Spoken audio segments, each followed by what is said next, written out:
All right, everybody, welcome back for another episode of Shaker Unfiltered, live at the Vision Lab here in sunny and mildly hot. Say Beautiful. quite humid, Yeah. but gorgeous. I don't know what the weathercast terminology would be there, but it's beautiful. I'll go with that one. It's broad enough. In Nashville, Tennessee at RecFest 2025. And I am joined by somebody with a very storied past that I can't wait to share and have her share with you. Summer Delaney, CollabWORK. Welcome. Thank you for having me, John. Hey, thanks for being here and taking some time. Look, we've got some really good things to get into. You are doing fascinating work, but I'd love for you to start by telling the people who you are, where you are, and what do you do? Yes. Well, I am Summer Delaney. I am here as the founder of CollabWORK. We are a community-powered hiring platform that connects companies to the hidden job market. What that means is we help employers tell their story and advertise their openings in niche newsletters like The Morning Brew or Slack communities, Discord servers, Facebook groups, really those pockets of the internet where talent is hanging out. And jobs tend to be shared there. They're not job boards, but currency, if you will. But I was just saying before that, I was a journalist for a decade plus. So I was Katie Couric's producer for a number of years, still a big mentor of mine and a huge fan of hers. I was on air at Channel 11 in New York, WPIX TV, worked at CNN, did product at Amazon Studios. But every job I got was not through a job board. It was through a community I was in. So Katie Couric wasn't advertising on LinkedIn. I found that job through a Google listserv for women journalists. Or Channel 11 was a Facebook group called the Media Mavens of 20,000 people that work in production. So thought, why don't we productize that experience? And so that's what's led me to pivot and be in beautiful Nashville with you today. Oh my gosh. So first of all, I have so many questions. Like that's amazing. So do they send you to like a school where you have to learn to talk like every other person on the television? Because that's a learned, a skilled. So I am a proud graduate of Northwestern's Medill School. Okay. So a great journalism program in Chicago. Yeah. And I actually did try to take some voice lessons to try to get my broadcast voice. There it is. But the only thing I could do was take a theater class. It was my senior spring, and it was me and all the freshman theater majors in a requisite class trying to teach how to talk. And I don't know if I ever mastered it fully. No. I try. You did well enough. Thank you. I love it. Okay, so from journalism to connecting talent to opportunities, and I love the concept in that you're going to where the people who do the thing go to not be like out there, but have conversations with each other. It's like the speakeasy. That's a great, I might steal that from you. Please do. So, LinkedIn post coming, but no, in all seriousness, you're right. It's, there are these safe spaces on the internet, started in Facebook groups, have since evolved to Slack communities. Most people think of Slack as an internal employer tool. Sure. There's 700,000 Slack communities. So these are, anything from serial marketers to I'm in a tech-focused one called the Old Girls Club, right? So these are spaces where we're having conversations, yes, about jobs, but also about career progression, salary, what is the latest in AI, trends, what conferences should people go to? They're really these safe spaces that they don't actually like a lot of vendors in there, right? They want to have these like authentic conversations. And a lot of times the jobs, I often say there are two hidden job markets, right? It's what we're enabling with our product, which is getting employers in front of these spaces. But there's also a lot of jobs in there that are never put on an ATS or a job board. It's someone saying, I'm looking, when I was a journalist, I went to that Media Mavens Facebook group. I had a shoot in Salt Lake City. And I said, I'm looking for a photographer in Salt Lake City. Does anyone have a rec? I got 50 emails in an hour, right? That's the power of community. It's people showing up. And I trusted every reference. Sure. The people in that group had to be invited in or paid or applied. So there's that curation at scale that's there. And they've already been vetted, right? And I think community is really good about who they allow in and then the trust that's required to maintain status of standing. So I love that. That is a brilliant model, by the way. And I don't think that you hear about it like, we should be on Reddit. We should be on, but there's so much more than Reddit, right? So anyway, I'm preaching to the choir.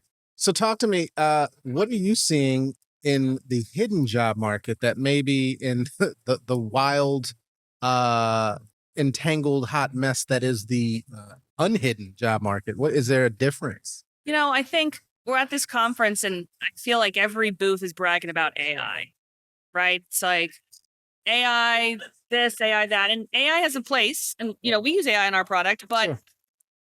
a conversation I'm having a lot in the industry is the rise of mass bot, right? Where Yes. shooters are being inundated. And by the way, if we're using these tools, then candidates should be able to use them, Sure. right? If we're kind of equaling the playing field. I think what's different about these spaces are these are humans in these communities, right? There might be a Slack bot here and there that alerts you of a calendar event, but you're having these genuine conversations. I have not come across an AI agent community. Maybe there is. All the agents that we're seeing here today have their own HR tech conference that we don't know about. If we get there, I think that's called the Terminator or the Matrix.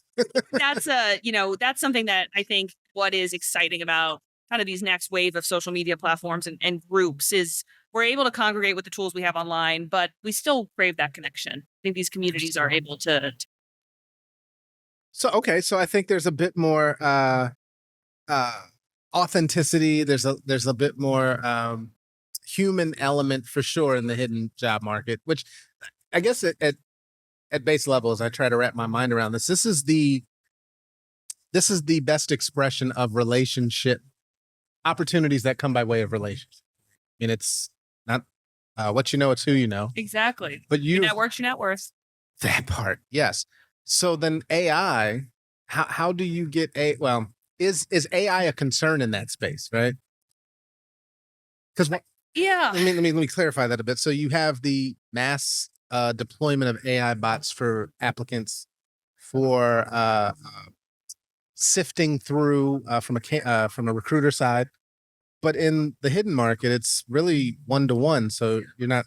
I mean, is there?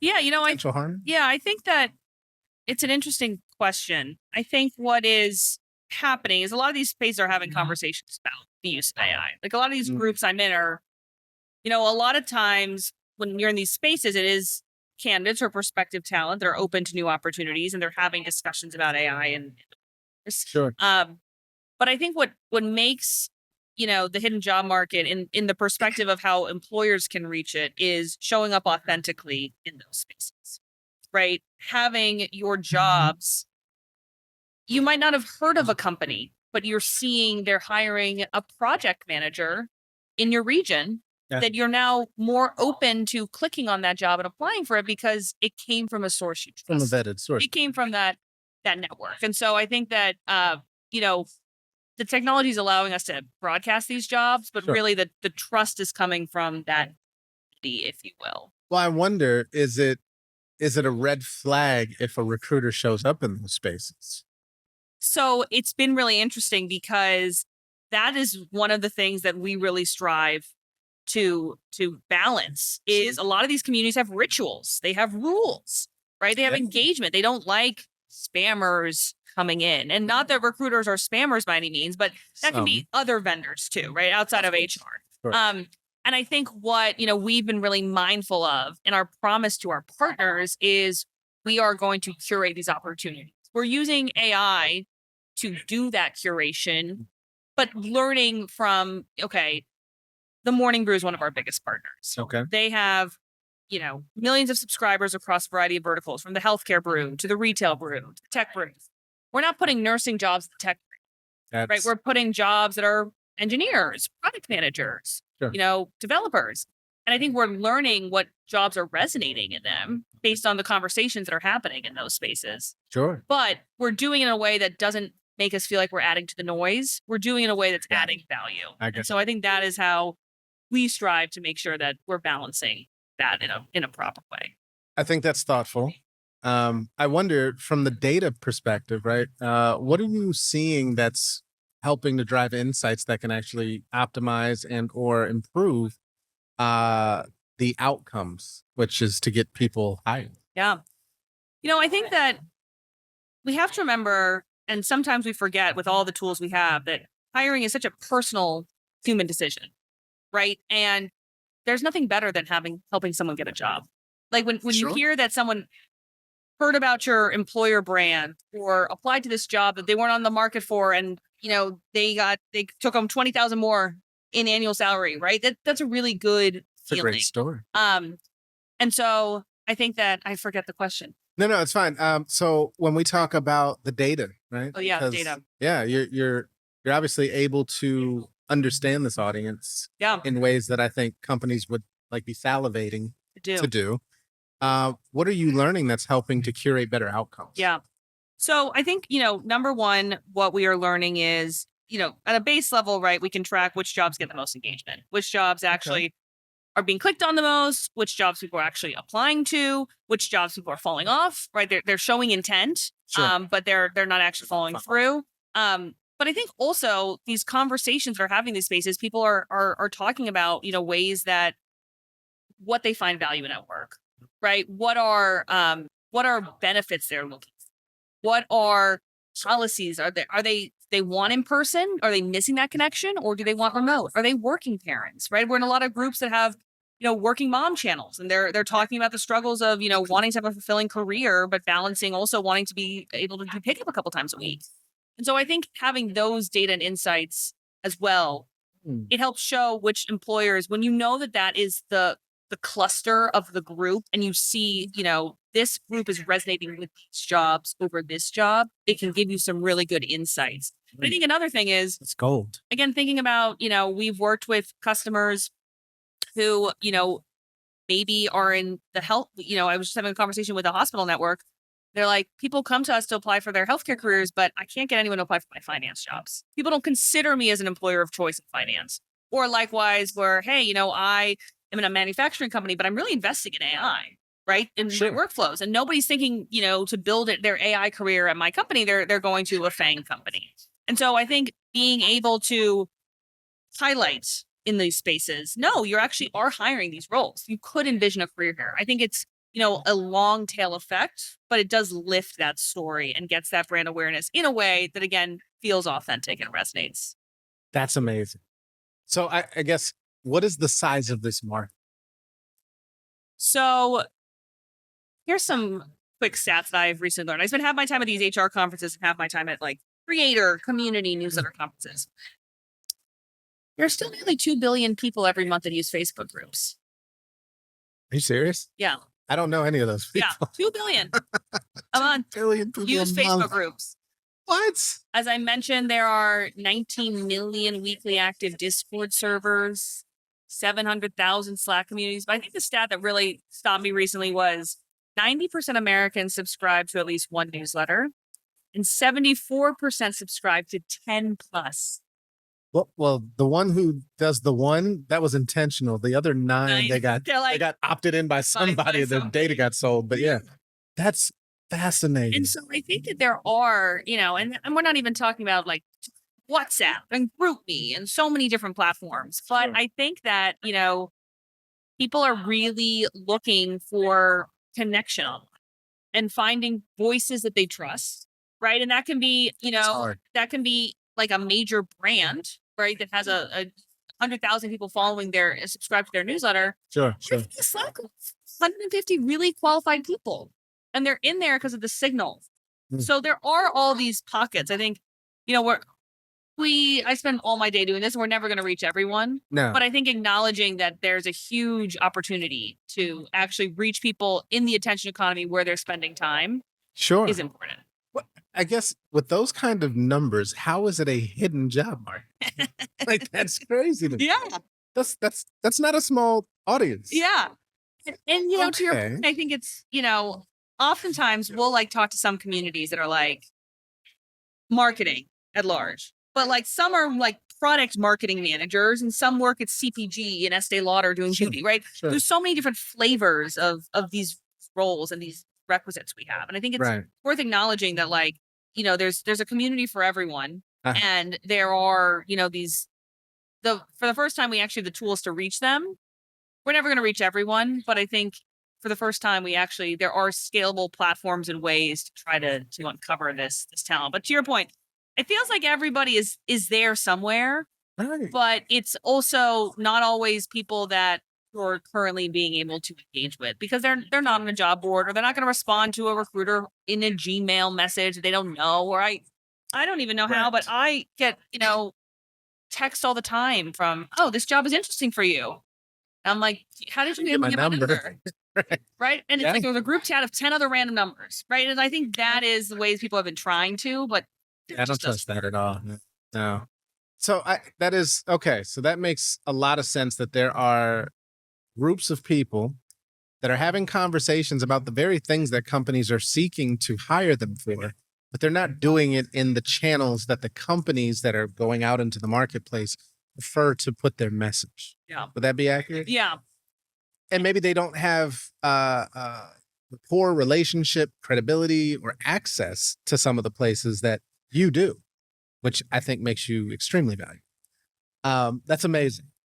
So where does employer branding fit into this? Because I can imagine well, I won't lead the witness here, but where does employer branding fit into all of this?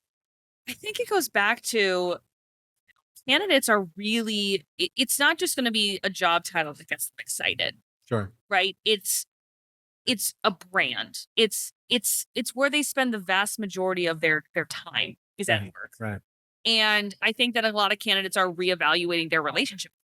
We're seeing a ton of rise. Like one of our community partners is called Fractionals United, and it's just for fractional purposes. And that's a term that probably 3 years ago was not mainstream. Not a thing. People are like, so it's consultant, it's a gig work, right? But it's just contractor. Exactly. Yeah. So I think there is a really important place of just elevating that employer brand, right? Showing up in these authentic places. Sure. And that doesn't necessarily mean that the candidate's going to apply the first time they see your job. Right. Right. It's like just because you have no brand presence and all of a sudden, bam, your job's in a newsletter, they're going to immediately apply. No, that's not how it works. It's showing up consistently, getting your brand out there. And for us, what we really work on with employers is some of our partners just want to share direct job content. They just want to go directly to like the requisite. Okay. But other partners are like, we want to tell that employer brand story. We want to show, the benefits we offer, the stipends we have, the growth projections that you can have building your career here. That's a huge part of recruitment and not only recruitment, but retention, right? Of authentically, if you want to say you have all these ERGs, but then they're not active, right? You've misled someone from a public brand that's not authentic. It's called bait and switch. Yeah. And so I think that, the role of employer branding in a lot of ways we've realized as a company is actually why a lot of companies work with us. Yes, it's about, getting applicants in your pipeline. But in the age of, mass supplies and overwhelming, people want the right candidates, and they want the candidates that are showing up intentionally and are taking the human time to learn about your company because they've trusted it from a source and then taking that action. That's going to be a much more, fruitful relationship than just spraying and praying. It's really about what we say is posting. Oh, I love that. I love that. Listen, I want to shift gears a little bit if I could. What is the generational landscape looking like in the hidden job? Yeah, it's so interesting. I would say it's like generational, but also different industries have different strengths on different platforms. Okay. So for example, we find a lot of we're working with a major defense company. Okay. And a lot of their cyber security communities are on Discord. Very much so. Right. But often other times when we work with nurses, a lot of those communities are on Facebook groups.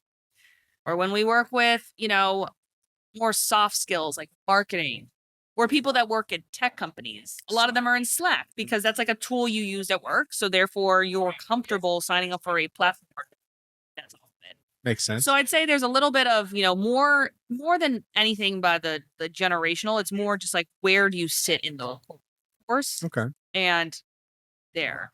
But of course, there's video first is huge with, Gen Z and in younger generations. So yeah. I think TikTok is obviously a huge channel for that. And again, Facebook groups tends to skew older, but you forget Facebook also owns Instagram. So, you gotta, and that's what we try to do is we share, these are exactly where your jobs went. These are exactly the platforms that they've resonated on. So you have that kind of holistic approach that, hey, maybe you want to actually do an event or a webinar with a community that you got a lot of engagement with, right? For that Sure. employer branding piece. Here's the data that proves like this is resonating here. You should invest more time on that platform. What about Twitch? Have you gotten into that? We haven't, but it's a good, especially for early career time. Yeah, Twitch would be good. I think another thing we've thought about is like podcasts.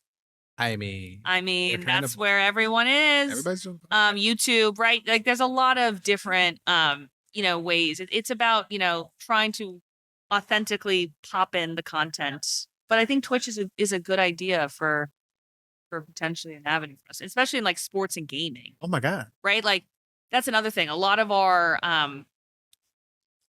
some of these industries that, like, again, sports and gaming have such a huge presence on Twitch, and they're really fun industries to work in. 100%. So it makes sense to show up in those spaces, because even if you're like, we've always like dabbled with the idea of like, even like for college or high school students who want a part-time job, like a lot of them are on Discord, right? Yeah. So it's Oh, like, yeah. how do we get jobs not even in just professional groups, but like actually, hey, if someone's on a sub gaming group, but you're a national retailer and you have jobs, like, could you authentically appear there? Right? It's not necessarily a job platform or a professional product, but that's where those people are hanging out. Absolutely. Well, look, I could talk to you all day. This is good. What is it that you're seeing right now that that really, I don't want to say keeps you up at night, but wakes you up at night, especially for your business? But Oh, I love that. I like that waking, now like, it's because different. it's energizing. It's not stressful, right? Keeping you up is like hair Yeah, pulling like out. yeah, it's Waking up anxiety. is, yeah. Waking up is like, no, I've got an idea and I can't sleep anymore. I need to go. I think that one of the things that I get really excited about is I am fascinated personally by how many people are building audiences and businesses via newsletters. Oh my god, yeah. Like, I was just at a conference at the New York Times last week, Okay. and it was Katie Couric actually spoke, Nice. and it was all these creatives and business people that are like really speaking real value on a one-to-one way to their audiences. And I think that newsletters have a huge you feel like everyone has a Substack these days, and everyone has Yeah. these platforms. And I think that podcasts are great, but newsletters, just like, you own that relationship with the job seeker. You have that email. You're able to speak to them in a way that's like in their inbox. You're not relying on them to go to your platform. You're relying on them to open their Gmail or Yahoo or Hotmail, whatever platform it might be, Right. and having that relationship. And so I think there's a huge opportunity both for employers to continue to leverage existing audiences that have really high engagement, but also to think inwardly about how can we build our own communities and networks on a platform that we're so comfortable with, and how do we actually like own that one-on-one relationship in a way that is not expecting them to go to your career site or follow you on a social media channel, but it's like, it's a very intimate relationship to be in their inbox. Absolutely. And I think that there's a huge opportunity there for, for companies to really think about that, right? Whether it's, hey, here's jobs, but also if you're Disney, it's like, here's jobs. And by the way, here is a 15% off coupon for a park ticket, right? That's building a relationship with a candidate, saying, oh, I'm a consumer of your product. I love your company and I want to work there, Mhm. right? Or offering a gift card or doing just more value that you can add in these channels. I think there's a really exciting opportunity there. I love that. I think that's visionary thinking. And on that accord, in wrapping up, we like to ask our guests to dream out loud with us, and look 5 years into the future. And the question is, in 5 years, what will you have changed, right? For, let's say, the better. We hope the better. I hope the better. Yes. Don't make it worse. What will you have changed, or what will be true then that isn't true today? I think that will be true then that isn't true today is we are really going to optimize really showing up in the spaces that we need to be. Okay. In the sense that, a lesson I've learned from building this company, when CollabWORK first started, my original idea was I wanted to be a gig board for the creator economy. Right? I say that story about like CNN and I needed a photographer in Salt Lake City. Like, it's like, there's no place to post this. So then I was like going to build this job board. And then I was like, holy shit. Yeah. Why am I trying to get people away from the spaces they trust? People are already checking that Facebook group. They're reading that email. They are, in that Slack group. Why don't we bring the jobs to them? And I think that democracy of democratizing, bringing jobs to those platforms, and really understanding that, like, we need to show up authentically in those spaces where they are. And I think that doesn't mean we're not marketing towards them. It doesn't mean we're not putting creative resources towards them, but it's really just reshaping that relationship about it's like it's not about collab work as a platform. It's about you being the employer being there and the job seeker feeling that trust that exists that is there. They're not marketed to, but it's just it's a synergy of it makes sense for me to be there and it makes sense for you to know I'm here. And I think that relationship, I think we're going to only continue to see that shift in really just understanding and acknowledging that like we got to respect where people are paying attention and we got to show up there. Well stated. I hope that becomes the future vision. And you're working to make that a reality. So thank you. Oh, thank you for having me. Absolutely. Well, folks, I hope that you have enjoyed this as much as I have. I feel lucky, to be honest. And yeah, definitely be sure to check out Summer's work at CollabWORK. Visit us at shaker.com for all of the things recruitment marketing, talent brand, talent attraction, MarTech, and analytics. And we will see you on another episode of Shaker Unfiltered soon. Thanks for tuning in with us.